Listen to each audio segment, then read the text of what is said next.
The wind blew fiercely over the hills as I parked the car in front of the rusted gate. The long journey from London seemed like a lifetime, and now standing in front of the old house, I felt the fatigue on my shoulders as heavy as a mountain. The house stood before me like a forgotten memory, ancient, silent, majestic. I turned off the engine and sat in the car for a few seconds, looking at the building in awe and fear. Time has not been kind to it. The white paint on the window frames has peeled, the wood on the porch has begun to rot, and the garden that once bloomed is now overgrown with weeds. But something is calling me, an invisible connection that extends from childhood to the present. I took a deep breath, and the cold Yorkshire air hit my lungs like a punch. I forgot the smell, damp earth, wet wind, ancient smell, and the almost imperceptible scent of lavender, which is always associated with the memory of Aunt Vivian. I shivered as I stepped out of the car, my wool coat unable to stop the chill seeping from my body. I carried a small suitcase and a leather handbag with the essentials. The rest of the luggage would come later if I really had to stay that long. The door opened with a rusty hinge that pierced the silence of the village. I walked hesitantly through the garden, avoiding protruding roots and broken branches. I stopped at the front door and pulled out the key from my lawyer, the brown envelope containing the inheritance documents for the summer house, and the letter of instructions from my aunt about the house. The key turned in the lock with difficulty, as if the house was resisting my entry, but it finally opened. As soon as the door opened, a strong smell hit me, old wood, dust, and lavender. I stood on the threshold, as if crossing this door was crossing a boundary. I knew the house was empty, but I had an inexplicable certainty I was not alone. I walked in. The interior was shrouded in shadow. Heavy curtains filtered the weak light of the evening, casting distorted shapes on the walls. The air was cold and stagnant. As expected, the power was out. The house was intact, but time seemed to have frozen here as if it had caught Aunt Vivian's last breath and never let go. In the living room, everything was just as I remembered. The faded embroidered armchairs in front of the fireplace, the carefully arranged old books on the bookshelf, the pendulum clock stopped at 3:15. A time that stood still, as if time here obeyed different laws. I sat down on the sofa carefully, the leather creaking under me. I put my hands on my knees and looked around with tears in my eyes. The silence was deep, but not absolute. The house was talking. The creaking of wood, the whisper of wind through the poorly sealed windows, the gentle creak of the stairs in the distance. The house was alive and waiting. "I'm coming," I whispered, as if answering a call. Outside, the sky began to darken. A drizzle of rain fell like a veil over the fields, casting a melancholy hue on everything. And in the distance, beneath the twisted shadows of the trees, a man watched the house. He stood for a few seconds, his eyes fixed on the second-floor window. Then, silently, he turned and disappeared down the hill. I didn't sleep all night. Not because anything really scared me, at least not in the traditional sense, but there was an uneasiness, a silent tension that spread from room to room like tree roots. The house made a lot of noises. While it's normal for old buildings to creak and whisper in the wind, there was something in those sounds that kept me alert, as if every creak was a call, as if someone was moving upstairs, and I knew I was alone. I tried to rationalize. Old floors, high ceilings, wind blowing through the cracks. Time is here in its own way, but it was no use. The discomfort lingered like a cold wind on the back of my neck. When I woke, or rather, got up, the sky was gray. The morning was damp, and a low fog hung over the fields around the house. The power was still out. I put on a thicker coat, made tea with things I found in the old pantry, some rusty cans, dried tea leaves, a kettle with a loose lid, and sat in the kitchen, facing the blurry window. Outside, the garden looked even wilder in the daylight. The plants grew freely, almost wild, and vines took over part of the side wall of the house. I vaguely remembered how Aunt Vivian had carefully tended this garden, always wearing a hat, always wearing brown leather gloves, squatting in the dirt, as if the answer was buried there. Now it all seemed like a portrait in ruins. I drank my tea in silence. The warm, stale tea brought a hint of bitterness, but it was better than emptiness. I decided to go upstairs. The stairs creaked under my feet, making me walk slower. The dark wood handrails were still solid but covered in a thin layer of dust. As I walked up, there was a faint scent in the air, not the lavender downstairs, but something sweeter, maybe jasmine. I paused on the last step and took a deep breath. The scent was gone, or maybe it had never been there. The upstairs hallway was narrow and dim, with 4 closed doors, 2 bedrooms, a bathroom, and my aunt's old sewing room. I opened the first door, to the bedroom where I had slept as a child. I immediately recognized the floral wallpaper, now yellowed and peeling. The bed was still there, covered in a white sheet. Everything was untouched, and cold. My fingers brushed over the framed picture on the dresser, a picture of my aunt as a young woman, next to a woman I didn't recognize. The image was slightly faded, but the sight of the 2 holding hands made my chest tighten. I explored the second bedroom, even emptier, with a bookshelf and a desk. I sat there for a few minutes, with no clear purpose. Pick up an old book, Jane Eyre. There is a penciled note on the flyleaf. "To those who choose freedom, even if it hurts." I recognize my aunt's delicate handwriting. Even with tears in my eyes, I smile. I decide to go out. I need to go to the village to see if anyone can help me with my electricity problem. Maybe buy some food, candles, see if there are any neighbors left. I need to hear voices, any voices, except the echo of my own loneliness. I put on my coat, picked up my bag, and walked down the stairs with determination. When I opened the front door, the cold air hit me like a slap in the face. But something caught my eye. There were tracks in the garden, footprints, fresh, too small to be mine, too small to be an adult's, and disappearing just around the corner from the house, where the dirt was softer and wetter. I frown, look around, no one. I close the door, my heart beating faster than I want to admit. Maybe an animal, I think, or some curious villager, but deep down, I feel it. The house is far from empty, very far. The road leading to the village is gravel, lined with low fences and twisted trees.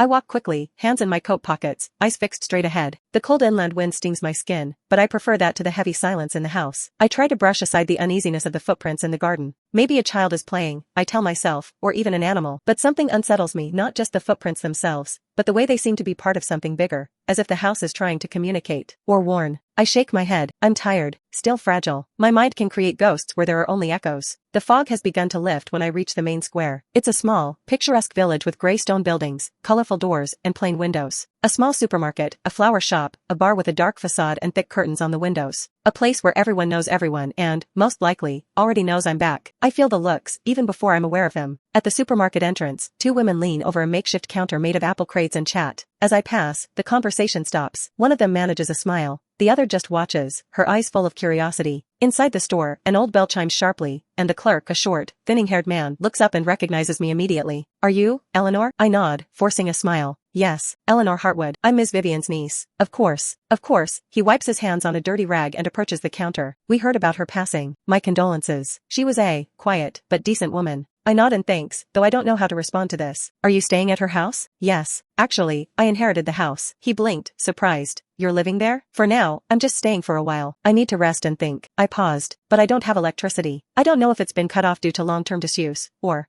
probably just the main circuit breaker. Mr. Hobbs takes care of these things. The power company hardly comes here anymore. Want me to call him? I nodded, gratefully. As he called on an old, greasy phone, I walked around the store, grabbed candles, matches, a can of soup, bread, new tea, anything to make the night less dark. When I went out, the two women were still outside. One of them whispered something as I passed. I pretended not to notice, but the chill was inevitable. I walked towards the bar, more out of curiosity than need. The interior was cozy, with wooden walls and the smell of a fireplace. I sat by the window, ordered a cup of coffee, watching the action, few patrons, mostly men, chatting quietly. Then I saw him. In the darkest corner of the bar, sitting alone at a table by the fireplace, there was a man. He didn't wear a hat like the others. His hair was black and messy, and his eyes were focused on something that wasn't there. He wasn't looking at me. He wasn't looking at anyone else. He seemed indifferent to the world around him, but there was a presence about him that made me uneasy, as if he occupied a space that didn't belong to him. A man at the counter whispered something and gestured in his direction. Theo Ravenscroft. I didn't need to ask. I knew, with that inexplicable intuition, that it was him. A lonely man by the lake. A scandal that no one talked about publicly. Like a name that everyone knew but never said out loud. For a moment, our eyes met. Brief, intense, like touching an open wound. I looked away. I felt something vibrate in my chest. Between alarm and fascination, I stood up. I paid for my coffee. I left quietly, so that the silence would not say too much.